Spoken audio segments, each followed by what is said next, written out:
السلام علیکم، امید ہے آپ بخیر ہوں گے۔ آج ایک نام نہاد اسلامی اسکالر کا ویڈیو کلپ دیکھنے کو ملا جس میں اس نے اپنے بیتوقع نظریے، موقف اور اسٹینڈ کو ثابت کرنے کے لیے قرآن کریم کی آیت کا ترجمہ ہی غلط کر دیا، اور اتنا غلط کہ ایک عربی اول کا طالب علم بھی، یعنی جو عالمیت کے پہلے سال میں ہوتا ہے، فرسٹ ایئر میں ہوتا ہے، وہ بھی اتنا ترجمہ غلط نہیں کر سکتا۔ مگر چونکہ اس کو اپنا نظریہ ثابت کرنا تھا، اپنا اسٹینڈ ثابت کرنا تھا، اور جو کہ قرآن و سنت سے بالکل بھی ثابت نہیں ہو سکتا تھا، تو اس کمینے، کمبخت اور ذلیل آدمی نے قرآن کریم کی آیت کا ترجمہ ہی غلط کر دیا، اور اس نے اتنا بڑا مسئلہ کھڑا کر دیا کہ جس سے مسلمانوں کے فیملی سسٹم کو بہت زیادہ خطرہ ہے، اور اس کے نتائج بھی سامنے آنے لگے ہیں۔ دوستو، اس نے مسئلہ یہ بیان کیا ہے کہ جس طرح ایک مرد کو حق ہوتا ہے کہ وہ کبھی بھی اپنی عورت کو طلاق دے سکتا ہے، اسی طرح ایک عورت کو حق ہے کہ وہ کبھی بھی بنا شوہر کی مرضی کے عدالت کے ذریعے خلا لے سکتی ہے، اور شوہر سے اس کی بنا مرضی کے علیحدہ ہو سکتی ہے۔ جبکہ 1400 سال سے لے کر آج تک قرآن و سنت ہی کی روشنی میں کسی بندے کا بھی، کسی عالم کا بھی یہ نظریہ نہیں رہا ہے کہ خلا عورت بنا شوہر کی مرضی کے کورٹ کے ذریعے، عدالت کے ذریعے لے سکتی ہے، بلکہ یہی رہا ہے کہ اگر عدالت کے ذریعے بھی ہو تو شوہر کی مرضی کے بغیر خلا نہیں ہو سکتا۔ مگر اس کمبخت اور ذلیل انسان نے یہ ایک فتنہ کھڑا کر دیا ہے، اور وہ یہ کہتا ہے کہ خلا مرد کی، یعنی شوہر کی مرضی کے بغیر عورت عدالت کے ذریعے لے سکتی ہے۔ تو دوستو، اگر ایسا ہونے لگا تو عورت چھوٹی چھوٹی باتوں پر اور ذرا سی باتوں پر اپنے مرد سے خلا لینا چاہے گی، اور عدالت کے ذریعے اپنے شوہر سے خلا لے کر الگ ہو جائے گی، جس سے مسلمانوں کے فیملی سسٹم کو بہت زیادہ نقصان ہوگا، اور وہ تباہ و برباد ہو جائے گا، جو 1400 سالوں سے آج تک بہت ہی اچھے طریقے سے چلا آ رہا ہے۔ اس نے اپنے اس بیتوقع نظریے پر دلیل دیتے ہوئے قرآن کریم کی ان آیات کو پڑھا جو خلا کے متعلق ہیں۔ دوستو، جب وہ یہاں پہنچا فلا جناح علیہما، جس سے یہ ثابت ہوتا تھا کہ خلا ایک طرفہ نہیں ہو سکتا، بلکہ مرد کی، شوہر کی اجازت اور اس کی مرضی شامل حال ہے، تو اس کمینے نے علیہما کا ترجمہ یہ کیا کہ عورت پر کوئی حرج نہیں ہے، جبکہ پہلی کلاس کا اسٹوڈنٹ یہ جانتا ہے کہ علیہما کا ترجمہ یہ نہیں ہوگا کہ اس عورت پر کوئی حرج نہیں ہے، بلکہ یہ ہوگا کہ ان دونوں پر، یعنی شوہر اور بیوی پر کوئی حرج نہیں ہے کہ وہ خلا کر لیں۔ لیکن اس کو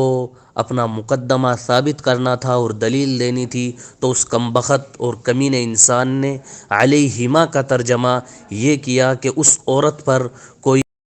کوئی حرج نہیں ہے کہ وہ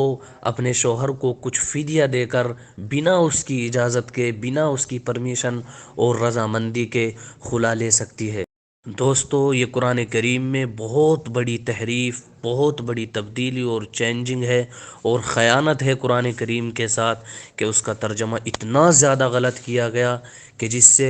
مسئلہ ہی چینج ہو گیا، اور جو 1400 سال سے لے کر آج تک متفقہ چلا آ رہا تھا، کوئی اہل حدیث ہو، بریلوی ہو، دیوبندی ہو، کسی بھی فرقے سے تعلق رکھنے والا ہو، کسی کا بھی یہ نظریہ نہیں تھا کہ عورت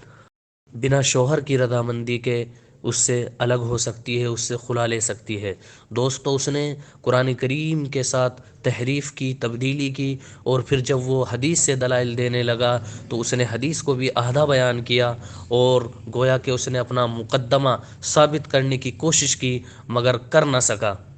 مگر جب ان احادیث کو پڑھا گیا، پرکھا گیا، تو اس میں صاف ظاہر ہے کہ ایک عورت صرف اور صرف اپنے شوہر کی رضامندی ہی سے خلا لے سکتی ہے، بنا اس کی رضامندی کے عدالت کے ذریعے، کورٹ کے ذریعے خلا نہیں لے سکتی ہے۔ لیکن دوستو افسوس اس بات پر ہے کہ جب اس کے بلائنڈ فالوور سے بات کی جاتی ہے، اندھے مقلدین سے بات کی جاتی ہے، تو وہ یہ کہتے ہیں کہ حضرت ریفرنس تو دے رہا ہے نا، دلیل تو دے رہا ہے نا قرآن کریم کی، اور حدیث کو کوٹ تو کر رہا ہے نا، لیکن آپ کیا جانیں کہ وہ حدیث کا ترجمہ صحیح کر رہا ہے، آپ کیا جانیں کہ وہ قرآن